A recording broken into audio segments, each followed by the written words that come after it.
Buenos días, buenas tardes, buenas noches, depende de cuándo estés viendo este video. Este es tu amigo y hermano Ricky Frontán.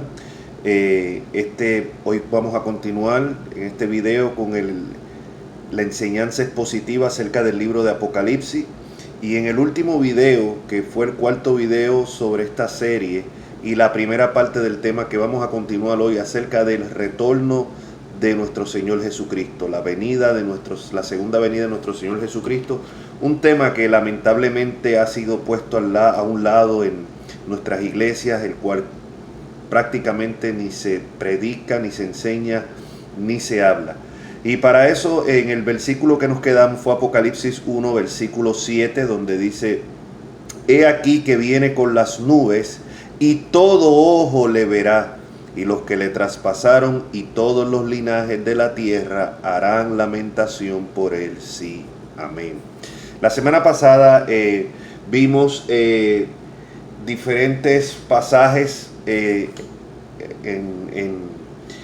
la escritura hablando sobre este tema de la segunda venida de Cristo.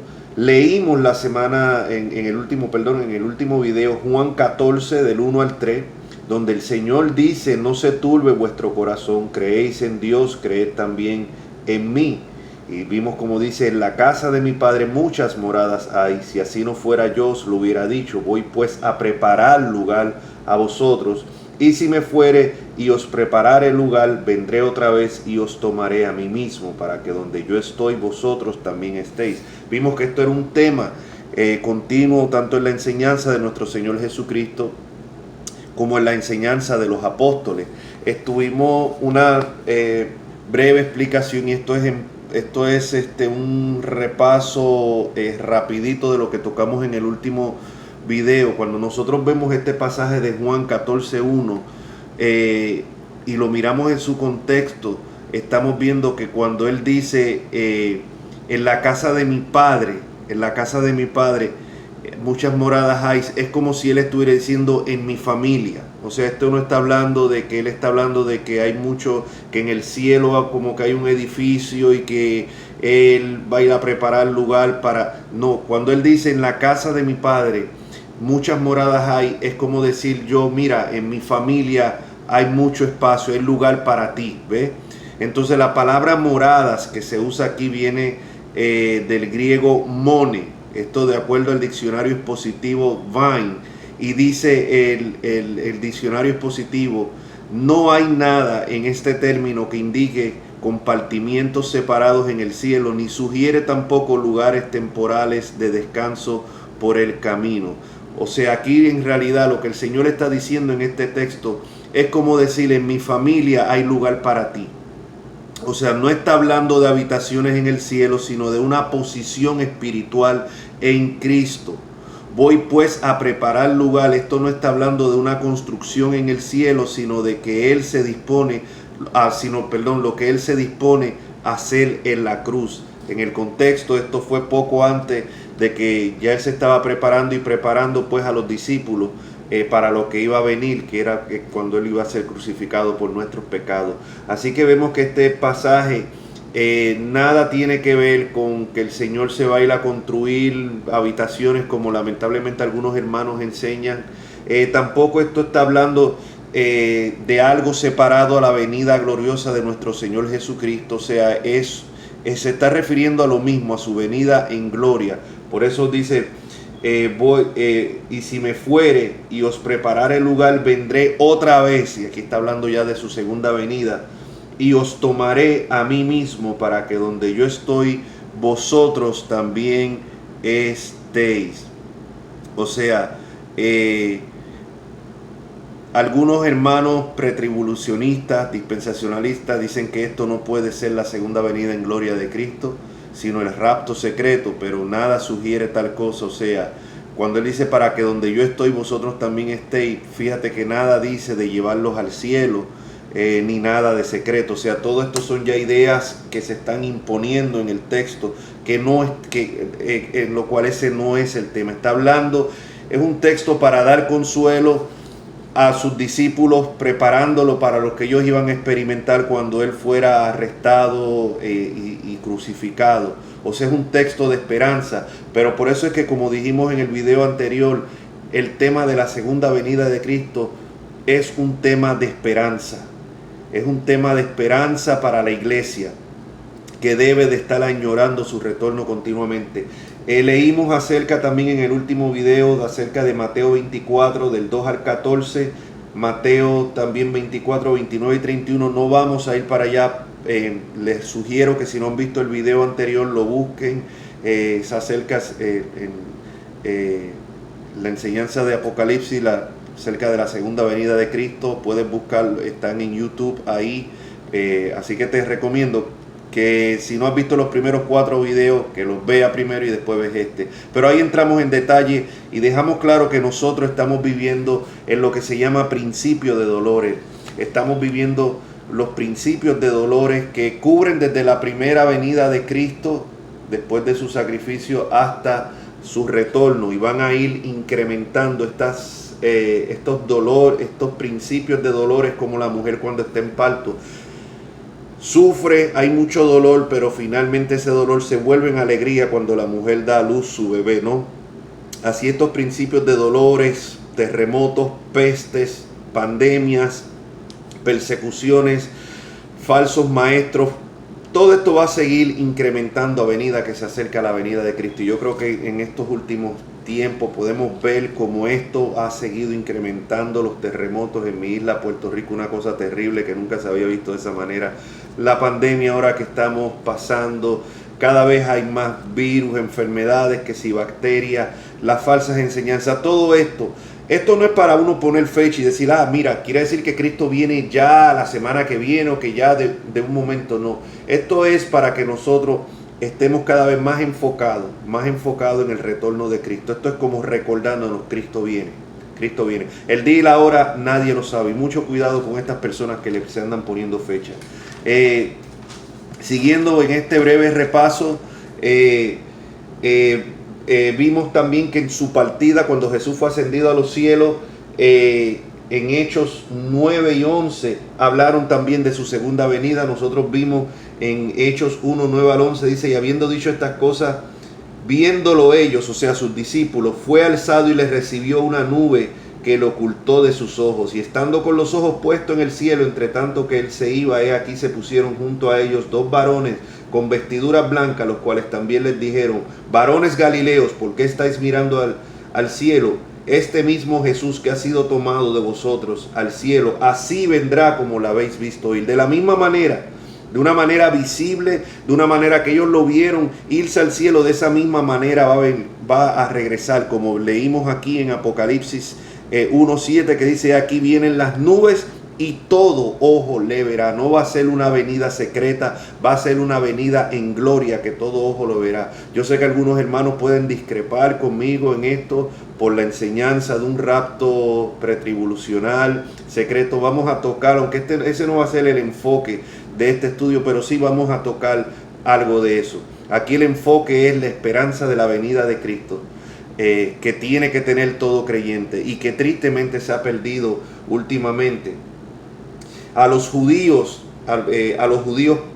vimos que Pedro les predicó parte, que es una parte primordial de la predicación. En Hechos 3, del 19 al 21, les dice: así que arrepentíos y convertíos. Oiga bien, como explicamos la última vez, esto es parte esencial del mensaje del Evangelio, un llamado al arrepentimiento. Si no se habla de arrepentimiento y conversión, no se está hablando del Evangelio de Cristo. Esto hoy en muchas iglesias apenas se habla, no se menciona la palabra pecado, no se habla la palabra arrepentimiento. Simplemente se le dice a las personas: ven a Cristo para que arregle tu situación económica, o tu enfermedad te sane, o para estos problemas familiares.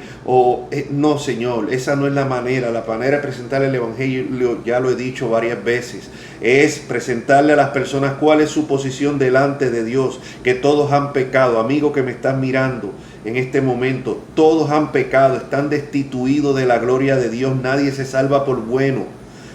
Esa es la mala noticia. La buena noticia es que Cristo murió por pecadores, y que si tú reconoces a Jesucristo como Señor y Salvador, y te arrepientes, es un giro de 180 grados de mentalidad y de conducta, y pones tu confianza en Cristo, serás salvo. ¿Salvo de qué? De la ira de Dios, como vamos a estar hablando más adelante. Pero parte primordial del Evangelio es hablar del arrepentimiento.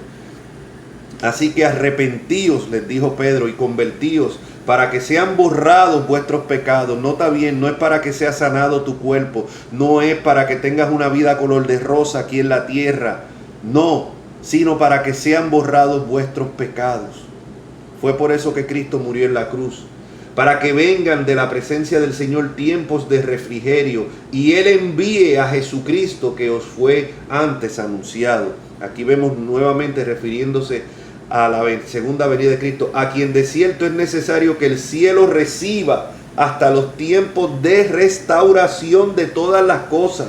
Cuando Cristo venga, va a ser la restauración total de este mundo como lo conocemos, de nuestros cuerpos, de todo va a ser este mundo de pecado como lo conocemos ahora, no va a ser más, va a ser transformado completamente, va a ser la restauración total. Cuando Cristo venga no van a haber segundas oportunidades.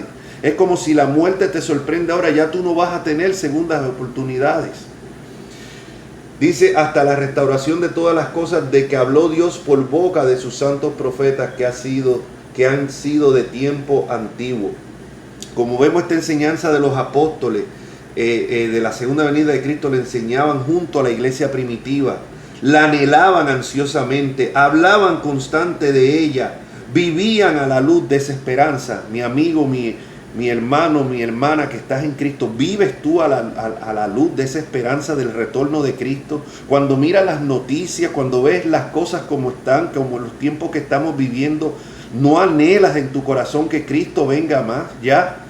En tu oración diaria no oras al Señor, Señor, ven pronto. Ese era el anhelo y la esperanza de la iglesia primitiva. Tristemente no lo es de muchos que se llama iglesia hoy en día. En Filipenses 3, 20, 21 dice el apóstol Pablo, mas nuestra ciudadanía está en los cielos, de donde también esperamos al Salvador. Vea cómo esto era un tema constante en la iglesia primitiva, era un tema constante en la enseñanza de los apóstoles. Nuevamente, qué triste que hoy casi en los púlpitos no se escucha, aún en púlpitos de sana doctrina, no se escucha hablar, no se enseña. La iglesia ha perdido esa esperanza. Pero mire cómo sigue el apóstol Pablo, mas nuestra ciudadanía está en los cielos, de donde también esperamos al Salvador, al Señor Jesucristo, el cual transformará el cuerpo de la humillación nuestra para que sea semejante al cuerpo de la gloria suya, por el poder con el cual puede también sujetar a sí mismo todas las cosas. Y aquí vemos la transformación que va a ocurrir cuando Cristo venga y la iglesia sea arrebatada. Vamos a ver más adelante en los pasajes que hablan cómo es que va a ser esa transformación. O sea, vamos a tener un cuerpo glorificado, transformado, así como el que tuvo nuestro Señor Jesucristo. En Primera de Tesalonicenses, y aquí fue creo donde nos quedamos en el último video, en Primera Tesalonicenses 1:10 dice el apóstol Pablo, y esperar, oiga bien, y esperar de los cielos a su Hijo, al cual resucitó de los muertos, a Jesús, quien nos libra de la ira venidera. Vea nuevamente, esto era un tema continuo en la iglesia primitiva. Tenemos que preguntarnos, y tal vez algún pastor o predicador que me está viendo por medio de este video, ¿por qué no se está predicando acerca de esto en los púlpitos? ¿Por qué no se toca esto ya casi? O sea, ¿por qué? Si era un tema. Esto es una de las verdades fundamentales del Evangelio. El retorno de Jesucristo, independientemente del cómo y el cuándo, todos los creyentes estamos de acuerdo en que Cristo va a regresar en su segunda venida, que tiene que ser la esperanza de la iglesia. Entonces, ¿por qué este tema se ha descuidado tanto? Los cristianos han perdido la esperanza. Los cristianos hoy en día lo que se pasan es hablando de decretar y de declarar y de pedir cosas materiales. Si ese es tu pensamiento continuo, mi amigo, debes de hasta cuestionar si verdaderamente eres cristiano. Y si tú eres un predicador del Evangelio y tú nunca tocas este tema, Debes de cuestionar verdaderamente tu llamamiento, tu llamado, o verdaderamente, o sea, qué es lo que estás enseñando. Esto era un tema continuo en la iglesia primitiva, en la enseñanza de los apóstoles. Ahora bien, volviendo a 1 Tesalonicenses 1:10, dice: y esperar de los cielos a su Hijo, al cual resucitó de los muertos, a Jesús, quien nos libra de la ira venidera. Y quiero hacer énfasis aquí porque algunos hermanos, nuevamente de línea dispensacionalista, ellos piensan que esto está hablando de si hay una gran tribulación en el futuro, de que esto está hablando. Tú ves, mira, aquí habla de que la iglesia no va a pasar por esa gran tribulación. Tenemos que mirar esto a la luz del contexto de todo el Nuevo Testamento. No podemos venir con ideas preconcebidas e imponerlas en este texto. Cuando aquí dice que nos libra de la ira venidera, esa ira que nos libra no es una gran tribulación terrenal, sino la condenación eterna. Esa ira de la que habla, cuando la miramos en el contexto de todo el Nuevo Testamento, es la condenación eterna que va a ser en el día del juicio, en su retorno. Por eso lo podemos comprobar cuando vamos a Romanos 2:5. Romanos 2:5 dice: pero por tu dureza y por tu corazón no arrepentido, atesoras para ti mismo ira. Oiga bien, para el día de la ira y de la revelación del justo juicio de Dios. O sea, el día en que todos van a tener que compadecer ante el trono blanco, ante el juicio de Dios. ¿Ve? Ante la presencia de Dios. Ahora Cristo es ofrecido como Salvador. Pero a todo el que desprecia eso, un día Cristo va a ser su juez.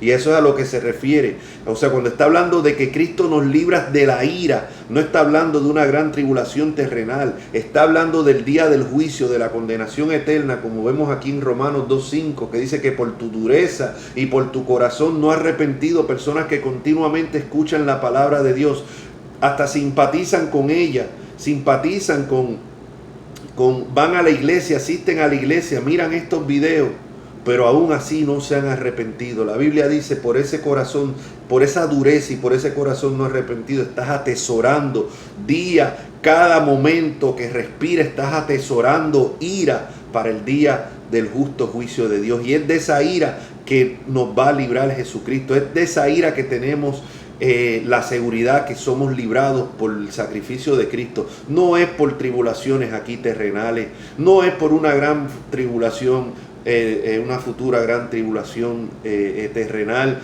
no es por librarnos de un futuro anticristo, no, esto se refiere a la ira venidera, a la condenación eterna. Lo confirmamos más si vamos a 2 Tesalonicenses. Vengan conmigo a 2 Tesalonicenses. 2 Tesalonicenses capítulo 1. Vamos a ir del versículo 5 al 10. Dice, estaba en el lado que no era. Capítulo 1, versículo del 5 al 10 dice: Esto es demostración del justo juicio de Dios, para que seáis tenido por digno del reino de Dios, por el cual asimismo padecéis. Y note bien, parte de la vida del cristiano es el padecimiento. Así que no se dejen engañar por estas enseñanzas de que el cristiano tiene que vivir una vida color de rosa, que porque Cristo pagó en la cruz por nuestros pecados no tenemos que sufrir, no tenemos tribulaciones, no nos vamos a enfermar. Eso es una mentira. La Biblia no habla de eso. La Biblia, si algo estaba preparada la iglesia primitiva, era para sufrir, para ser perseguida. ¿Por qué? Porque era una enseñanza continua en la enseñanza de Jesús y de los apóstoles, aunque no lo sea hoy en día. Por eso vemos hoy unos cristianos raquíticos, que cuando viene la aflicción, cuando viene la enfermedad, cuando viene la tragedia, no saben cómo bregar con ella. Vemos hasta pastores hoy en día suicidándose. Pastores suicidándose porque no pueden con la carga. Habrá que cuestionar verdaderamente el llamado de estos pastores. Y yo sé que esto no lo digo de una manera como sin falta de tacto. Nuestro corazón con los familiares de estos pastores que han hecho esto, pero esto deja ver claro, o sea, que aún en los mismos líderes de la iglesia no están acostumbrados ni dispuestos, ni han entendido la enseñanza del sufrimiento, ni el padecer por causa del evangelio. ¿Cuántas cosas no padeció el apóstol Pablo? Nunca recurrió a quitarse la vida. El apóstol Pedro, el apóstol Juan, todos los apóstoles murieron por causa del evangelio. O sea, entonces es importante que tengamos claro, alguien que le presente a usted un evangelio en el cual no hay sufrimiento, ese no es el evangelio. Jesucristo dijo, en el mundo tendréis aflicción, pero confiad, yo he vencido al mundo. Pablo le dice a la iglesia de Éfeso en Hechos 15, es necesario que a través de muchas tribulaciones entremos al reino de Dios. Y esa tribulación puede venir de muchas maneras, esas aflicciones de muchas maneras. Pero el cristiano tiene la promesa de saber lo que dice la Escritura en Romanos 8, que a los que aman a Dios, todas las cosas les ayudan a bien. Ahora, volviendo al texto aquí, dice, esto es demostración del justo juicio de Dios, para que seáis tenidos por digno del reino de Dios, por el cual asimismo padecéis. Porque es justo delante de Dios pagar con tribulación a los que os atribulan. Y a vosotros, o sea, la iglesia que sois atribulados, daros reposo con nosotros cuando se manifiesta el Señor Jesús desde el cielo con los ángeles de su poder. Oigan bien, mis amigos y mis hermanos en Cristo. Cuando Cristo venga, no va a haber un rapto secreto, anterior a una gran tribulación. La venida de Cristo no está dividida en dos etapas. Esto es una enseñanza relativamente nueva, tal vez a partir del 1830 por un señor John N. Darby. O sea, anteriormente nadie enseñó tal cosa. Ahora, vamos a la Escritura, independientemente de la historia, vamos a la Escritura.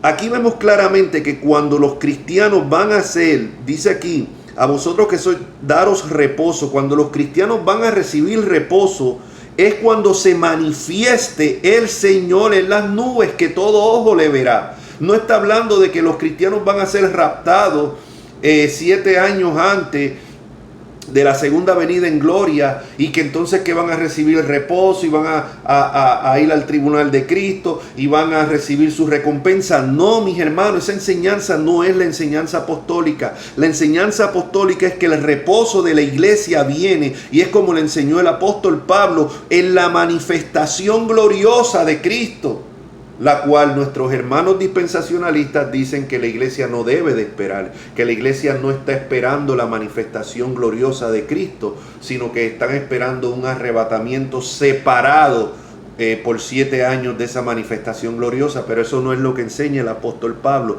El apóstol Pablo dice que vamos a hacer el reposo de la iglesia junto con nosotros, incluyéndose él, es cuando se manifieste el Señor Jesús desde el cielo con los ángeles de su poder, en la manifestación gloriosa que leímos en Mateo 24, que va a venir con sus santos ángeles, en lo que leímos aquí en Apocalipsis 1:7, que dice, aquí vienen las nubes y todo ojo le verá.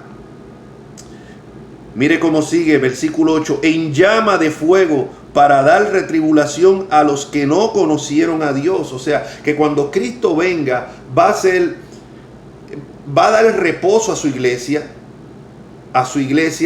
a los santos que han vivido por toda la historia. O sea, en ese momento, vamos a ver más adelante, ocurre el arrebatamiento, son arrebatados los santos tanto del Antiguo Testamento como del Nuevo Testamento, resucitados, y los que estén vivos van a ser transformados. Vamos a ver si nos da el tiempo para entrar en eso hoy. Pero también eso va a ser un día de juicio, es lo que llama el Antiguo Testamento el día terrible de Jehová, en el cual advierte muchas veces que dice que va a ser un día terrible, un día de lloro. ¿Para quién? Para los impíos. O sea que cuando Cristo venga, es como cuando Cristo venga ya no van a haber segundas oportunidades. Cuando Cristo venga en poder y gloria, es cuando nosotros, la iglesia, vamos a recibir ese reposo, pero va a venir como juez, y el juicio va a venir contra los impíos. Mire cómo dice, en llama de fuego para dar retribución a los que no conocieron a Dios ni obedecen el evangelio de nuestro Señor Jesucristo, los cuales sufrirán pena de eterna perdición, excluidos de la presencia del Señor y de la gloria de su poder. Cuando venga en aquel día, el día de su retorno, para ser glorificado en sus santos y ser admirado en todos los que le creyeron por cuanto nuestro testimonio ha sido creído entre vosotros. Oiga bien, cuando Cristo venga, va a ser un día de gloria para la iglesia, pero va a ser un día de juicio para los impíos. Por eso es que hoy es el día de salvación. Hoy. Ahora nuevamente vea que aquí no habla nada, aquí es ajeno a estos textos hablar de un arrebatamiento secreto, separado. Y yo sí creemos en el arrebatamiento de la iglesia, pero creemos que todo va a ocurrir, como vamos a ver más adelante, cuando Cristo venga en gloria. O sea, lo vemos aquí claramente, no va a haber reposo anterior a la manifestación de Cristo. Y nuevamente, hay hermanos que enseñan que la iglesia no debe de esperar la manifestación de Cristo, que eso es para los judíos, que se queden, para los que estén viviendo en la gran tribulación, que la iglesia solamente espere el arrebatamiento. No, Señor. Aquí vemos que Pablo enseña que la iglesia espera la manifestación gloriosa de nuestro Señor Jesucristo, que va a ser un día de juicio para los impíos, y es ahí cuando la iglesia va a recibir reposo. Ahora, ¿cómo es que va a ser esa transformación? Y vamos a entrar aquí en lo que es la transformación, el arrebatamiento de la iglesia, que es parte de la segunda venida de Cristo, de la manifestación. Así lo creyó la iglesia por más de 19 siglos. Siempre creyó que la segunda venida de Cristo y el arrebatamiento de la iglesia eran un solo evento. Tal vez para ti esto es algo nuevo, pero créeme, si estudias a través de, si estudias los escritos desde los padres de la iglesia, los reformadores, los puritanos, los grandes predicadores como Spurgeon, Jonathan Edwards, de siglos pasados, vas a ver que, o sea, que ninguno de ellos enseñó tal cosa. Yo por años creí eso y lo enseñé también, y algunos hermanos que tal vez me estén viendo saben, lo enseñé. Pero nosotros tenemos que ir a la escritura. O sea, un día yo dije, yo tengo que investigar esto de verdad. Yo tengo que ver si estoy enseñando lo correcto. ¿Por qué? Porque es una gran responsabilidad la que nosotros, los que enseñamos y predicamos la palabra de Dios, tenemos. No podemos simplemente enseñar algo porque en eso fue lo que me adoctrinaron, o porque eso fue lo que yo aprendí desde el comienzo, porque eso es lo que cree mi predicador o mi maestro favorito. No, tenemos que ir a la escritura siempre, como hacían los hermanos de Berea, que escudriñaban todo para ver si eso era así. Y eso es lo que yo les animo a los que me están viendo. Escudriñen, le estoy dando las citas, mírenlas en su contexto para ver si lo que yo estoy diciendo es lo correcto. Ahora, ¿cómo va a ocurrir esto? Y aquí vamos a 1 Corintios capítulo 15, versículos 51 al 55, que algunos hermanos piensan que esto es un evento separado de la venida gloriosa de Cristo, pero vamos a ver cómo no, como todo está conectado. Dice el apóstol Pablo, he aquí os digo un misterio. Un misterio es algo que no había sido revelado en su totalidad. No todos dormiremos, pero todos seremos transformados. O sea, esto era un misterio, esto no había hasta no se había dado los detalles de esto anteriormente. Pero todos seremos transformados. Todos seremos transformados. Cuando él dice no todos dormiremos, significa que no todos van a estar muertos cuando Cristo regrese. Tal vez tú y yo, sí, y miles y millones de cristianos han muerto sin ver el retorno de Cristo. Tal vez tú y yo no lo veamos tampoco. Entonces vamos a estar en el grupo de los que van a ser resucitados, de los que han dormido en Cristo. Pero va a haber un grupo que va a estar vivo de la iglesia cuando Cristo regrese. Y dice aquí claramente que van a ser tanto transformados los que han muerto como los que estén vivos en el retorno de Cristo. Y dice, pero todos seremos transformados. ¿Cómo va a ser eso? En un abrir y cerrar de ojos, o sea, en lo que uno le toma parpadear. O sea, en ese momento van a ser transformados los cuerpos. Dice, a la final trompeta, oiga bien, a la final trompeta. Y aunque ahora no tengo el tiempo para entrar ahí, pero podemos ver que esta final trompeta también concuerda con la séptima trompeta que vamos a estudiar más adelante en el libro de Apocalipsis, que marca el retorno de Cristo. Porque se tocará la trompeta y los muertos, o sea, todos los salvos desde el Antiguo Testamento, desde Abraham, todos, incluyendo los del Nuevo Testamento, todos, dice, y los muertos serán resucitados incorruptibles. y nosotros seremos transformados. O sea, tanto los muertos como los que estén vivos, en ese momento del arrebatamiento de la iglesia, cuando Cristo venga, que se toque la final trompeta, la séptima trompeta, que Él venga en las nubes, venga descendiendo, en ese momento vamos a ver, en ese momento vamos a ser transformados, van a ser resucitados los que murieron en Cristo, y los que estén vivos esperando su venida, van a ser transformados. ¿Cuánto va a tomar esa transformación? Un abrir y cerrar de ojos. Dice, y serán resucitados incorruptibles, y nosotros seremos transformados, porque es necesario, oiga bien, que esto corruptible se vista de incorrupción, y esto mortal se vista de inmortalidad. Y cuando esto corruptible, oigan bien, se haya vestido de incorrupción y esto mortal de inmortalidad, entonces se cumplirá la palabra que está escrita: sólvida es la muerte en victoria. Oiga bien, y eso aquí está citando Isaías. La palabra que está escrita es algo que ya había sido escrito en el Antiguo Testamento, y eso está en Isaías 25:8. Si nosotros vamos rapidito a Isaías 25:8, vemos que dice: destruirá a la muerte para siempre. O sea, destruirá a la muerte para siempre, y enjugará Jehová el Señor toda lágrima de todos los rostros, y quitará la afrenta de su pueblo de toda la tierra, porque Jehová lo ha dicho. O sea, eso es lo que el apóstol está citando acá en Primera de Corintios 15, y vemos que ese día se va a cumplir lo que dijo el profeta Isaías: destruirá la muerte para siempre. Quiere decir que cuando ocurre el arrebatamiento de la iglesia, que como vamos a ver está en conjunto con la segunda venida, con la manifestación en gloria de Cristo, no va a haber más muerte. Es imposible. O sea, ya no va a haber más muerte después de eso. Eso tumba la idea de que después que la iglesia sea arrebatada, que todavía la gente van a seguir muriendo acá en la tierra. No, cuando eso ocurra ya la muerte va a ser destruida, dice. También tumba la idea de un futuro milenio terrenal, donde van a entrar personas con cuerpos terrenales y donde van a morir. No. O sea, ya no va a haber más muerte. Cuando Cristo venga, en ese momento la muerte va a ser destruida.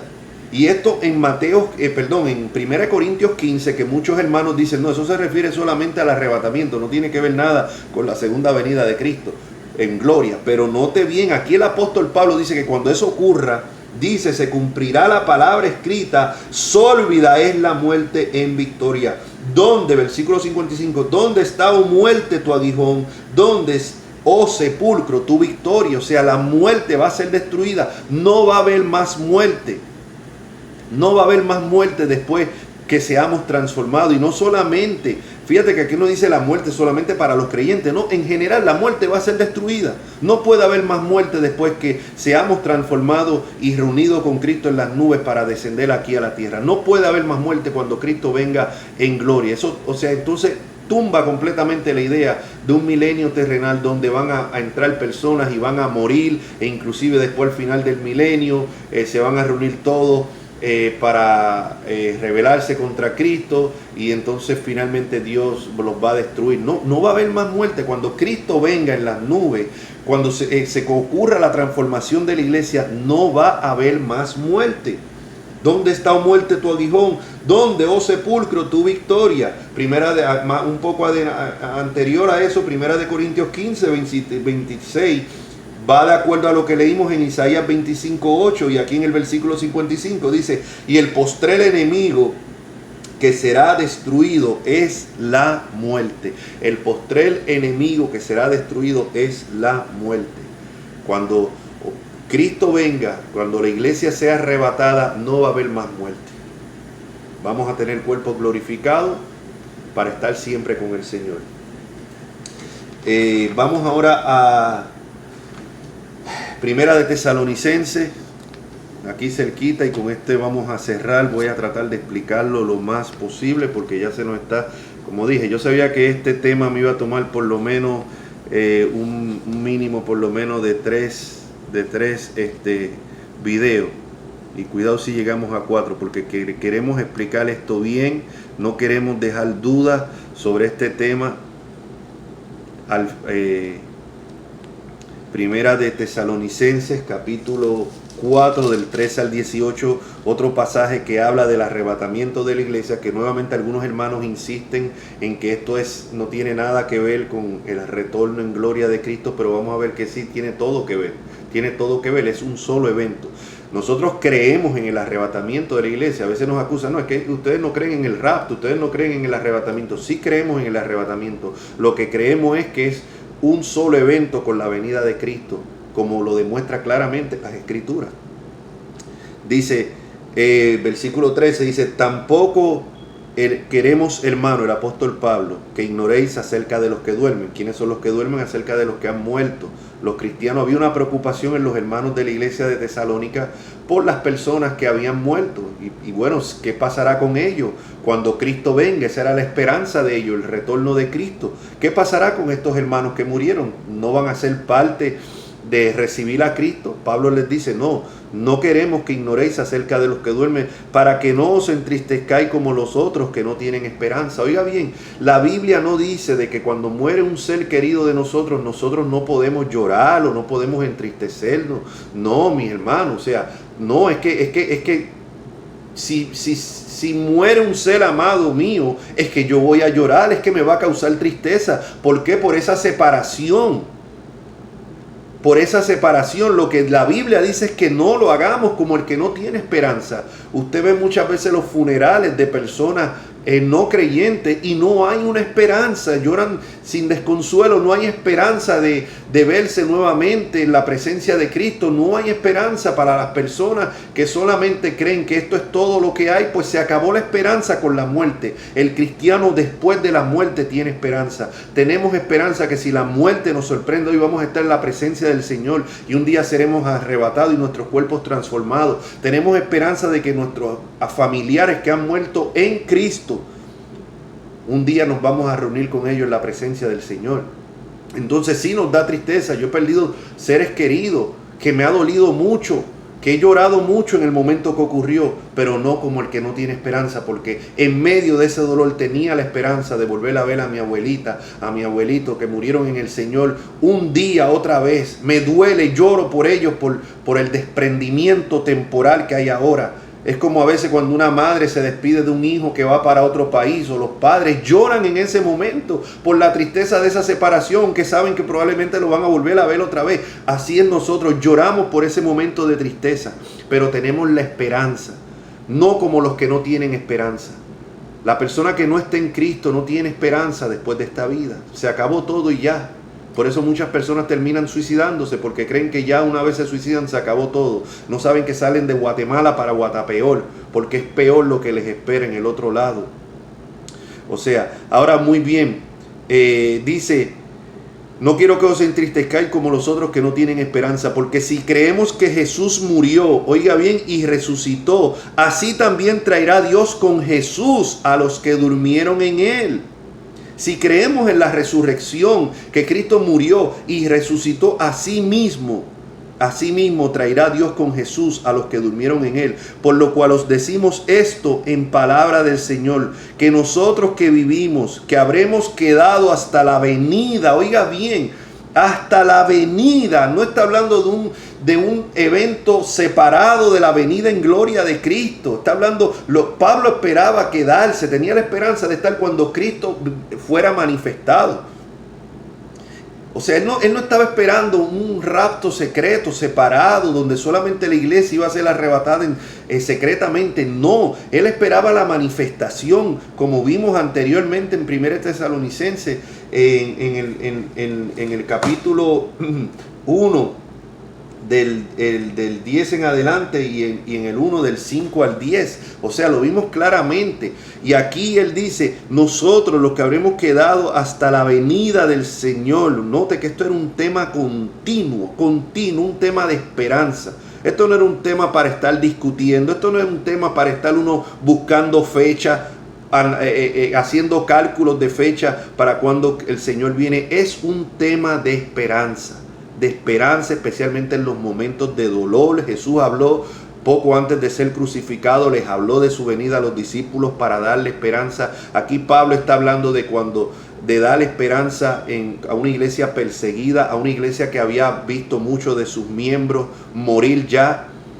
En esos momentos de dolor, de tristeza, es la esperanza del retorno de Cristo, dice. Y nosotros que habremos quedado hasta la venida del Señor, no precederemos a los que durmieron. O sea, los que estén vivos cuando Cristo venga, no van a ir antes de los que habían muerto, ya que ese era el miedo que tenían la iglesia de Tesalónica. Porque el Señor mismo, con voz de mando, con voz de arcángel y con trompeta de Dios, descenderá del cielo, y los muertos en Cristo resucitarán primero. ¿Cómo va a ser esa resurrección? Fue lo que leímos en 1 Corintios capítulo 15. Los muertos en Cristo resucitarán primero. Luego nosotros, los que vivimos, los que hayamos quedado, seremos arrebatados. De aquí que sale que han transformado la palabra, el arrebatamiento. O sea, el arrebatamiento. Seremos arrebatados, seremos así, con fuerzas, como agarrados, jalados, arrebatados, juntamente con ellos. ¿Juntamente con quién? Con los que murieron, con los que durmieron en Cristo. Vemos que todo esto ya leímos en 1 de Corintios capítulo 15, va a ser en un abrir y cerrar de ojos. En un momento va a ocurrir todo esto. Dice, seremos arrebatados juntamente con ellos en las nubes. Oiga bien, para recibir al Señor en el aire. Aquí no dice para irnos con el Señor, sino para recibir. Esta palabra es bien importante. Si usted viene ahora a mi casa y yo salgo afuera de mi casa, salgo a la puerta, salgo ahí a la acera, y yo salgo a recibirle, no a irme. Yo voy a salir, le digo, mire fulano, cuando llegues aquí yo voy a salir a recibirte. ¿Qué es lo próximo a seguir? Que usted, si yo salgo a recibirle, es que usted y yo regresamos de donde yo salí, de mi casa, porque yo no salí a irme con usted, yo salí a recibirle. Y vemos que aquí la palabra que dice que nosotros en ese momento, en un abrir y cerrar de ojos, cuando seamos arrebatados, dice que vamos a recibir al Señor, que vienen las nubes, en su regreso en gloria. Nosotros vamos a salir a recibirle a Él en las nubes. No dice a irnos con Él, como algunos erróneamente enseñan, de que piensan que esto es el momento de un arrebatamiento secreto. Mira, ve, esto está hablando de que vamos a ser arrebatados y nos vamos a ver con el Señor en las nubes y nos vamos a ir para el cielo por 7 años y todo eso. No, aquí esa idea está totalmente injertada. El texto nada está hablando de eso. El texto habla de salir a recibir al Señor en el aire y estaremos siempre con el Señor. Ahora bien, algunas personas dicen, bueno, pero es que eso no tiene sentido. Entonces nosotros, la iglesia va a ser arrebatada para ir al cielo, para bajar con Él. Entonces, ¿por qué mejor no lo esperamos acá en la tierra? No tiene sentido para ti, que tienes una mentalidad del siglo XXI, del siglo XX, y tú encuentras esto como, bueno, ¿qué sentido? Entonces mejor lo espero, y especialmente con la mente de hoy en día de nosotros, una mente perezosa, que somos perezosos, que si puedo evitar caminar allá y esperar aquí, pues lo hago así. Pero esto tenía todo el sentido para los que leyeron esto en el primer siglo. ¿Por qué? Porque la costumbre en aquellos tiempos bíblicos, oiga bien, tenemos que interpretar esto a la luz de su contexto histórico, no a la luz de un contexto del siglo XXI. A la luz del contexto histórico, era una norma que cuando un rey venía, había salido de la ciudad y después regresaba fuera de una batalla, venía con dignatarios y todo eso, era la costumbre de tiempos bíblicos que el pueblo a donde regresaba ese rey salía a las afueras de la ciudad para recibirle y entonces regresar con ese rey dentro de la ciudad y seguían los festejos. Eso lo podemos ver en el caso de David y Saúl cuando regresaron, que decían que Saúl mató a sus 1000 y David a sus 10,000, pero salieron afuera a recibirle. ¿Ve? Eso era la costumbre. Cualquiera que estudie algo de las costumbres de los tiempos bíblicos lo puede confirmar. También vemos que Jesús fue recibido cuando lo estaban proclamando como el Mesías. El Domingo de Ramos, salen fuera de la ciudad a recibirle.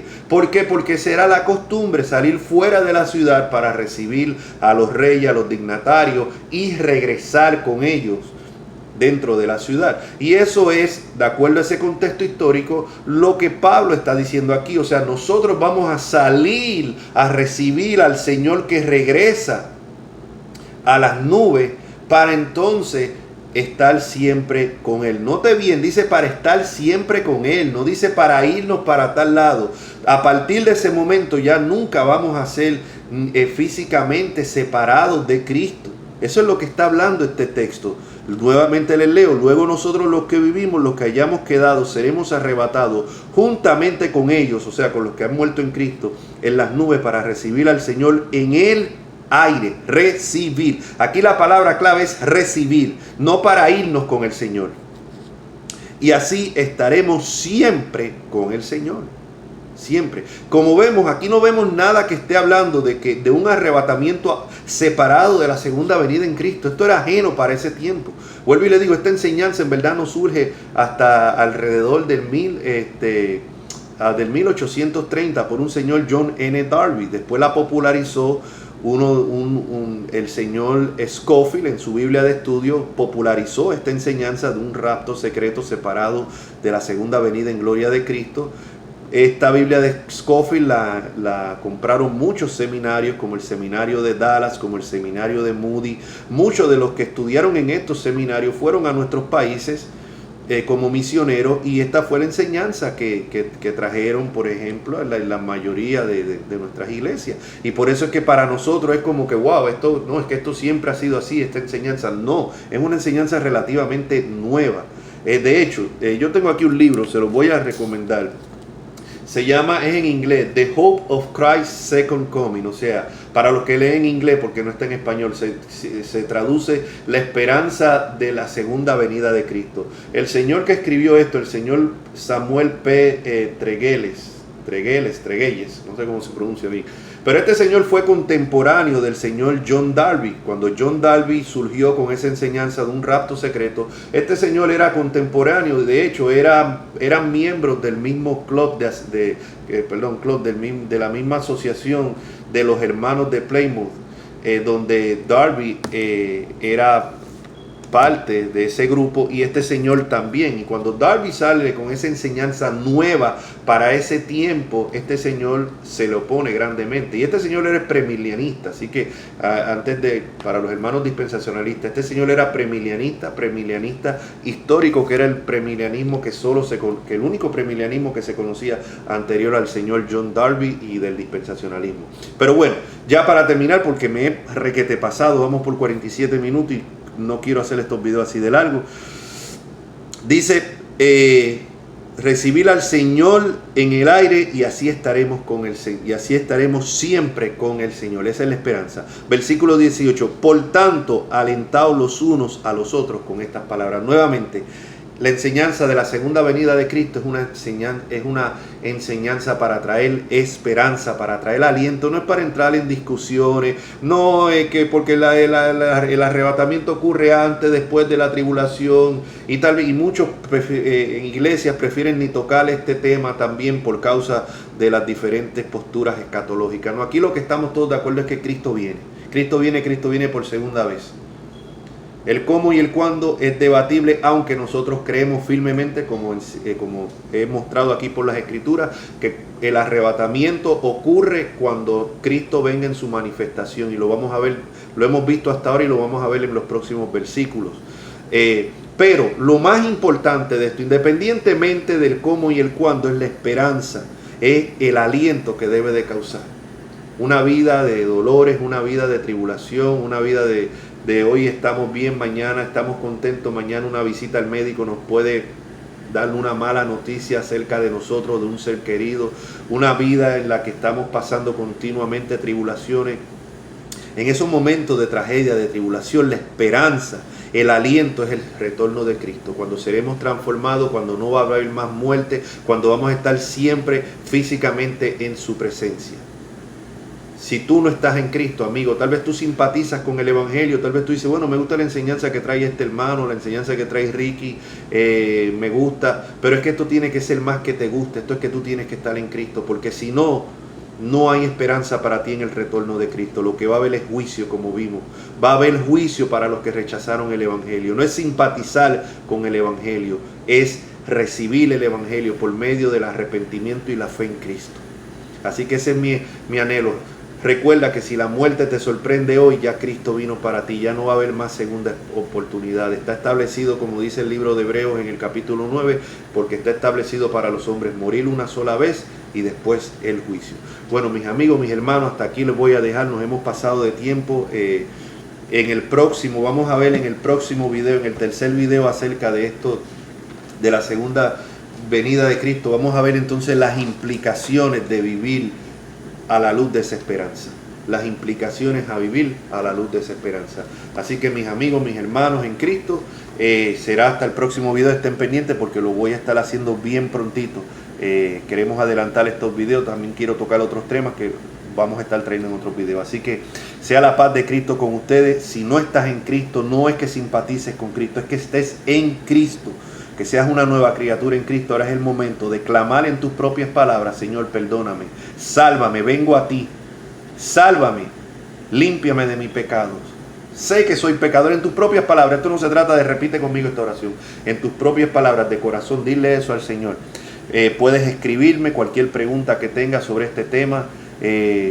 Puedes darle like al video. Puedes suscribirte para que recibas todos estos videos en el canal de YouTube de Ricky Frontal. Así que bueno, mi gente, será hasta la próxima. Dios me los bendiga. La paz de Cristo sea con todos ustedes.